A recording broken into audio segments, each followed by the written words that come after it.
မဲလာပါဗျာအမြန်မာရှင်တွေကနေပြနေကြိုဆိုလိုက်ပါတယ်ဒီကနေ့မှာတော့ကျွန်တော်တို့ monetization ရှောင်းနေအစဆုံးကိုတရှင်းရှင်းစီပြောပြပေးပါမယ် monetization ရှောက်ဖို့အတွက်ကျွန်တော်တို့ YouTube ကတတ်မှတ်ထားတဲ့ subscriber 1000နဲ့တစ်နှစ်အတွင်းဝိုင်းရှာဝါနာရီ4000ပြည့်ဖို့လိုအပ်ပါတယ် subscriber 1000နဲ့နာရီပေါင်း4000ပြည့်ပြီဆိုတာနဲ့ကျွန်တော်တို့ YouTube story ကိုဝင်လိုက်ပါပြီးရင်ကျွန်တော်တို့ဒေါ်လာပုံစံနဲ့ earn ဆိုတဲ့ဟာတွေကိုကျွန်တော်ဒီမှာခဏဝင်လိုက်မယ်ပေါ့နော်ပြီးတာနဲ့ကျွန်တော်တို့ apply now ဆိုတာလေးကိုကျွန်တော်တွေ့ရမှာဖြစ်ပါတယ်ကျွန်တော်ဒီနေရာဝင်လိုက်တာနဲ့ကျွန်တော်တို့ apply now ဆိုတာတွေ့ပြီပေါ့နော်တွေ့ပြီဆိုတာနဲ့ကျွန်တော်တို့ဒီမှာ apply now ကိုကျွန်တော်တရှင်းနိုင်လိုက်ပါ apply now ဆိုတာနိုင်လိုက်တာနဲ့ကျွန်တော်တို့ဒီလိုမျိုး step 1 step 2 step 3ဆိုပြီးတော့ကျွန်တော်တို့ဒါအဆင့်30တွေ့ရမယ်ပေါ့နော်ပထမတစ်ဆင့်အကြတော့ကျွန်တော်တို့ YouTube ရဲ့ team တွေကိုပေါ့နော်ကျွန်တော်အဆင့်လောင်းရမှာဖြစ်ပါတယ်ဒုတိယတစ်ဆင့်အကြတော့ကျွန်တော်တို့ YouTube ကနေဝင်ငွေရတဲ့အခါအဲ့ဒီဝင်ငွေတွေကိုရယူလက်ခံဖို့ကျွန်တော်တို့ Google AdSense account ကိုဖွင့်တာဖြစ်ပါတယ်တတိယတစ်ခုကကြတော့ကျွန်တော်တို့ရဲ့ YouTube ရှင်တွေကိုဒီ monetization ပေးတယ်မပေးတယ်ပေါ့နော်ကျွန်တော်တို့ YouTube ဘက်ကနေ review လုပ်တဲ့အပိုင်းပါဒီ review လုပ်တဲ့အပိုင်းကကြတော့ကျွန်တော်တို့တလားလောက်ကြာနိုင်တယ်လို့ရေးထားပေမဲ့တကယ်တော့ကျွန်တော်တို့တရက်လောက်ပဲကြာပါတယ်ဆိုတော့ကျွန်တော်တို့ step 1ကိုအရင်စားလိုက်ကြအောင်ပေါ့နော်ကျွန်တော်တို့ step 1ကိုကျွန်တော်တို့ဒီမှာ start ဆိုရလေးကိုကျွန်တော်တစ်ချက်နှိုက်ပြီးတော့ကျွန်တော်စားလိုက်ပါမယ် start ဆိုတဲ့ဟာနှိုက်လိုက်တာနဲ့ကျွန်တော်ဒီလိုပုံစံမျိုးပုံမှာပေါ့နော်ပေါ်လာတဲ့နဲ့ကျွန်တော်တို့အောက်မှာအမှတ်ချင်းလေးချပြီးတော့ကျွန်တော် setting ဆိုတဲ့ဟာလေးကိုကျွန်တော်နှိုက်လိုက်ပါအဲ့ပြီးတော့တာနဲ့ကျွန်တော်ခဏနေတာကြာတာနဲ့ကျွန်တော်တို့ဒီမှာ step 1ကကျွန်တော်တို့ dam ဆိုပြီးတော့ဒါပြီးသွားပြီပေါ့နော်ဒီ step 1ပြီးသွားတာနဲ့ကျွန်တော်တို့ step 2ကကျတော့ဒီမှာ start ပေါ်လာတယ်ပေါ့နော်ကျွန်တော်တို့ဒီမှာကိုယ် AdSense account ကိုလောက်ဖို့ပေါ့နော်ဆိုတော့ step 2ကိုကျွန်တော်တို့တွားပြီးတော့ဒီမှာ start ကိုထပ်နှိုက်ပါမယ်ဒီ step 2မှာကျတော့ကျွန်တော်တို့ကိုယ် AdSense account လောက်တဲ့ဟာပေါ့နော်ကျွန်တော်ဒီနေရာမှာကျွန်တော်တို့ကိုယ် AdSense account ရှိလားမရှိလားပေါ့နော်ကျွန်တော်တို့ကြည့်တယ်ဆိုရင်တော့ကျွန်တော် yes I have နေရာမှာဝင်ပြီးတော့ကျွန်တော်တို့ AdSense ရှိပြီးသား AdSense account ကိုကျွန်တော်ဒီမှာထည့်လို့ရပါတယ်မရှိဘူးဆိုရင်တော့ကျွန်တော်တို့ no I don't have ဆိုတဲ့ဟာလေးနှိုက်ပြီးတော့ကျွန်တော်တို့ကိုယ် AdSense account အတစ်တစ်ခုလောက်မယ်ပေါ့နော်ဆိုတော့ကျွန်တော် account လေးနှိုက်ပြီးတော့ကျွန်တော် continue ကိုဆက်နိုင်လိုက်ပါမယ်continue ကိုနှိုက်လိုက်တဲ့နဲ့ကျွန်တော်တို့ကိုယ် AdSense account ကိုရှောက်ဖို့အတွက်ကျွန်တော်တို့ Gmail လိုအပ်တယ်ပေါ့နော်ကျွန်တော်တို့အဲ့ဒီ Gmail ကိုပေါ့နော်ကျွန်တော် AdSense လောက်မဲ့ Gmail ကိုကျွန်တော်ဒီမှာဝင်လိုက်ပါမယ် Gmail ဝင်ပြီးသားရှိရင်လည်းကျွန်တော်ဒီမှာရွေးလိုက်ရုံပဲပေါ့နော်ကျွန်တော်တို့မရှိဘူးဆိုရင်လည်းဒီမှာကိုယ်မှာရှိတဲ့ Gmail ကိုအသေးဝင်ပြီးတော့ကျွန်တော်တို့ဒီမှာဝင်လိုက်ပါပြီးပြီဆိုတာနဲ့ကျွန်တော်တို့ဒီနေရာကိုရောက်ပါမယ်ပေါ့နော်ဒီနေရာမှာကျွန်တော်တို့ UI ရှင်နေဆိုရဟာမှာတော့ကျွန်တော်တို့တူပါတာတူ automatic တမှာ YouTube ရဲ့ဒီ channel link ကို automatic ထိပြီးတာပေါ့နော်ကျွန်တော်တို့ဒုတိယဟာမှာကျတော့ကျွန်တော်တို့ country ဆိုရမှာကျွန်တော်တို့နေထိုင်တဲ့နိုင်ငံကိုရွေးရမှာဖြစ်ပါတယ်ကျွန်တော်တို့ဒီလိုနေထိုင်တဲ့နိုင်ငံရွေးပြီဆိုတာနဲ့ကျွန်တော်တို့အောင်းသားလေးမှာဒီမှာအမှန်ချင်းလေးချပြီးတော့ကျွန်တော်တို့ set account ကိုနှိုက်လိုက်ပါမယ်ဒီနေရာကိုရရင်တော့ကျွန်တော်တို့ဒီမှာ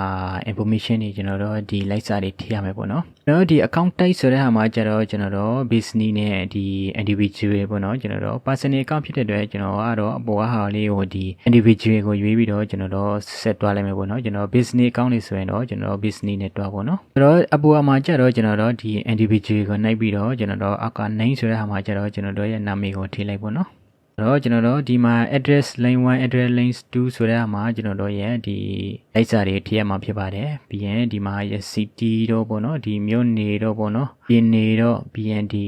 တာတိုင်း number တော့ပေါ့နော်ဖုန်းနံပါတ်ကျတော့ကျွန်တော်တို့ဒါမထည့်လေးရတယ်ထည့်လေးရတယ်ပေါ့နော်အဲ့နေရာမှာဒီနေရာဒီမှာကျွန်တော်တို့ရဲ့ဒီလိုက်စာကိုပြပြစုံစုံလေးထည့်လိုက်ပါထည့်လိုက်ပြီးတာနဲ့ကျွန်တော်တို့အောင်းသားလေးက submit ဆိုတာလေးကိုကျွန်တော်နှိုက်လိုက်မယ်ပေါ့နော်submit ဆိုတဲ့အားလေးကိုနှိုက်လိုက်တာနဲ့ကျွန်တော်တို့ဒီနေရာရောက်သွားပါတယ်ဒီနေရာကကျတော့ကျွန်တော်တို့ဒီမှာပေါ့နော် we are reviewing your info ပေါ့နော်ကျွန်တော်တို့ရဲ့ဒီခုနကရှောက်ထားတဲ့ကျွန်တော် information တွေကိုတူတော့ဒါ review လုပ်နေတယ်ပေါ့နော်ကျွန်တော်တို့ဒါခဏလေးပဲကြာပါတယ်ဗျာနာရီဝဲလောက်ပဲကြာတယ်ပေါ့နော်ကျွန်တော်တို့အဲ့လောက်ကြာရင်ကျွန်တော်တို့တော့နေတူဒါပြီးသွားပြီပေါ့နော်တော့ဒီဟာကနေကျွန်တော်တို့ခုနကဒီ YouTube Studio တွေကိုပြန်သွားမယ်ပေါ့နော်ဒီ state 2မှာကျတော့ခုလိုစရာတော့ဒီမှာဒီ in progress ဆိုပြီးတော့ကျွန်တော်တို့ဒါပြနေတယ်ပေါ့နော်ဒီအဆင့်ကတော့ကျွန်တော်တို့နာရီဝဲလောက်တော့ကြာပါတယ်ဗျာဒီ state 2ပြီးသွားတာနဲ့ကျွန်တော်တို့ state 3ကကျတော့တူပါတာတူ automatic ဒီကိုယ်နဲ့နှိုက်စရာမလိုဘဲနဲ့ပေါ့နော် automatic ဒါ review လုပ်မှာပေါ့နော်ဒါကြတော့ကျွန်တော်တို့ state 3ကကျတော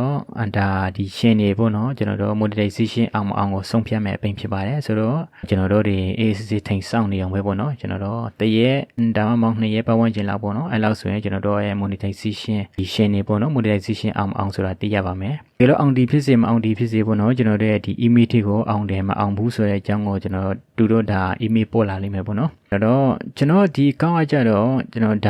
တရက်တောင်မကြာလိုက်ဘူးเนาะကျွန်တော်ဒီညဖဲကနေရှောက်လိုက်တာကျွန်တော်နောက်နေ့ lì sửa ra nè đã monetization ông này số video đã email post lại đấy bọn nó cho nó đó đã totally của Myanmar đấy ở lúc nhiều thì ông đi phía gì mà ông đi phía gì cho nó đó đã email quen lại bị sửa ra nè cho nó đó đã là chỉ rồi ya bị bọn nó mà ông mua sửa lại và chăm ông để lấy bọn nó ông này sửa lại cho nó đó lâu dài chỉ là set lọc ba mấy rồi cho nó ít này đã monetization ông đó đấy bọn nó monetization cho nó đó thì nhá này sao lại đấy cho nó nong đi lì lâu số cho nó mà monetization ông này số video đã email post lại đấy bọn nó cho nó email post lại này cho nó đó đã YouTube thìဝင်ပြီးတော့ကျွန်တော် YouTube Studio ที่ပြန်တွားပါမယ်ဒီမှာကျွန်တော်တို့ YouTube Studio ที่ဝင်လိုက်တာ ਨੇ ဒီလိုမျိုးပေါ့နော် congratulations ဆိုပြီးတော့ကျွန်တော်တို့ welcome to YouTube ပထနာ program ပေါ့နော်ကျွန်တော်တို့ဒါ monetization အောင်ဝင်ပေါ့နော်ဆိုတော့ let's go ပေါ့နော်ဒီလိုနေလိုက်ပြီဆိုတာ ਨੇ ကျွန်တော်ခုနကဒီဒေါ်လာပုံစံနဲ့ on YouTube ဆိုတဲ့ဟာလေးကိုကျွန်တော်တို့ဒီရောက်သွားပြီပေါ့နော်ညမှာကျွန်တော်တို့ဒီအောင်နာလေးကကျွန်တော်တို့ guest star ဆိုတဲ့ဟာလေးကိုကျွန်တော်တို့နှိုက်လိုက်ပါStar ဆိုတဲ့အားလေးကိုနိုင်လိုက်တဲ့နဲ့ကျွန်တော်တို့ဒီလိုမျိုး turn on ဆိုပြီးတော့ပေါ်တယ်ပေါ့နော်ကျွန်တော်တို့ဒီကျွန်တော်တို့ YouTube ရှင်တွေမှာတင်ထားခဲ့တဲ့ဒီ video တွေကိုပေါ့နော်ကျွန်တော်တို့ monetize တော့ဖွင့်မှာပေါ့နော်အဲ့တော့မဖွင့်ဘူးဆိုရင်ကျွန်တော်တို့အဲ့ဒီ video တွေကရတဲ့ဒီဝင်ငွေတွေကိုရမှာမဟုတ်ပါဘူးအားကြောင့်မလို့ကျွန်တော်ဒီမှာတော့ဖွင့်ရပါမယ်ဆိုတော့ဒီနေရာမှာကျွန်တော်တို့ turn on ကိုကျွန်တော်ဒါနိုင်လိုက်ပါလူနိုင်လိုက်တဲ့နဲ့ကျွန်တော်တို့ဒီနားလေးမှာအပေါ်နေဆွေးတင်ပြီးတော့အောက်မှာဒီ set လောက်ပြီးတော့ကျွန်တော်တို့ accept and next ဆိုတာလေးကိုကျွန်တော်နှိုက်လိုက်ပါမယ်ဒီနေရာရောက်သွားရင်တော့ကျွန်တော်တို့ဒီမှာပေါ့နော်ကျွန်တော်ဒီမှာကြညာပုံစံတွေပေါ့နော်ဘယ်လိုဝယ်မယ်ဘာတွေဝယ်မယ်ပေါ့နော်နေရာလေးမှာကျတော့ကျွန်တော်တို့အောက်နားလေးကဒီအမှန်ချစ်လေးချပြီးတော့ဒီ mirror ဆိုတဲ့အားလေးကိုကျွန်တော်အမှန်ချစ်လေးချလိုက်ပေါ့နော်ဆိုတော့အမှန်ချစ်လေးချပြီးတော့ကျွန်တော်တို့ဘေးနာက next ကိုနှိုက်လိုက်ပါနေရာရောက်သွားရင်တော့ကျွန်တော်တို့ဒီမှာပေါ့နော်ကျွန်တော်တို့ဒီရှင်းနေမှာတင်ထားခဲ့တဲ့ဗီဒီယိုအကုန်လုံးကိုကျွန်တော်တို့တစ်ခါတည်း monetize လောက်မလားပေါ့နော်။အောက်မှာကျွန်တော်တို့ဗီဒီယိုကိုပဲဖွင့်ပြီးတော့တချို့ဗီဒီယိုကိုမဖွင့်ဘူးလေပေါ့နော်။ကိုယ့်ဘာသာကိုရွေးရှင်းမလားဆိုတဲ့ဒီ option တစ်ခုရှိတယ်ပေါ့နော်။တော့ကျွန်တော်ကဒီရှင်းနေမှာတင်ထားခဲ့တဲ့ဗီဒီယိုမှန်တမျှကိုတစ်ခါတည်းအကုန်လုံး monetize ဖွင့်မှာဖြစ်တဲ့အတွက်ကျွန်တော်တို့အပေါ်က all my extended video ဆိုပြီးတော့ဆိုတဲ့ဟာလေးကိုကျွန်တော်တို့အပေါ်ကဟာလေးကိုနှိပ်ပြီးတော့ကျွန်တော်တို့ monetize all ဆိုတဲ့ဟာလေးကိုကျွန်တော်တစ်ချက်နှိုက်လိုက်ပါမယ်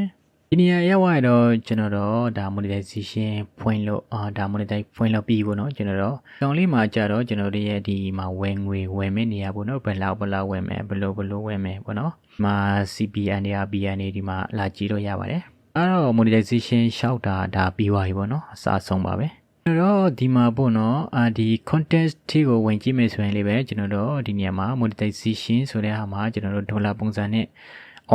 on ထားတာတွေ့ရမှာပေါ့နော်ဒါတွေအကုန်လုံးဆိုရင်တလူမျိုး on နေရင်ကျွန်တော်တို့ဒီဗီဒီယိုတွေကနေကျွန်တော်တို့ကြော်ညာတွေတက်ရင်ဒီအဲ့ဒီကြော်ညာကနေကျွန်တော်တို့ရဲ့ဒီဝင်ငွေရတယ်ပေါ့နော်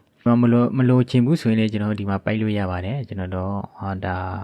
ဖွင့်ပိုက်လေးလောက်လို့ရတယ်ပေါ့နော်ကျွန်တော်ဒီကြည့်မှဆိုရင်ဗီဒီယိုတင်ထားတဲ့အကုန်လုံးကိုကျွန်တော်တစ်ခါလေးဖွင့်ထားပြီးပေါ့နော်ကျွန်တော်ရှင်တွေကိုကြည့်ရှုကြတဲ့တယောက်ချင်းစီတိုင်းကိုကျေးဇူးထူးတင်ရှိပါတယ်။ဘာဖြစ်လို့ဆိုတော့ကျွန်တော်ရှင်တွေကိုအားပေးကြတဲ့အတွက်ကျွန်တော်ရှင်တွေရဲ့ဒီတစ်နှစ်အတွင်းမှာပေါ့နော် monetization ရှောက်တဲ့ဒီအတိုင်းတာတစ်ခုတီတောင်အဆင်ပြေသွားတယ်ပေါ့နော်။အားကြောင့်မလို့ကျွန်တော်တို့ဒါအထူးကျေးဇူးတင်တယ်လို့ဒါပြောချင်ပါတယ်။ဟုတ်ကဲ့ဒီဗီဒီယိုကတော့ဒီလောက်ပါပဲဗျာ။ကြည့်ရှုကြတဲ့တယောက်ချင်းစီတိုင်းကိုကျေးဇူးထူးတင်ရှိပါတယ်။နောက်ဗီဒီယိုမှာပြန်ဆုံတွေ့ကြရအောင်ပါ။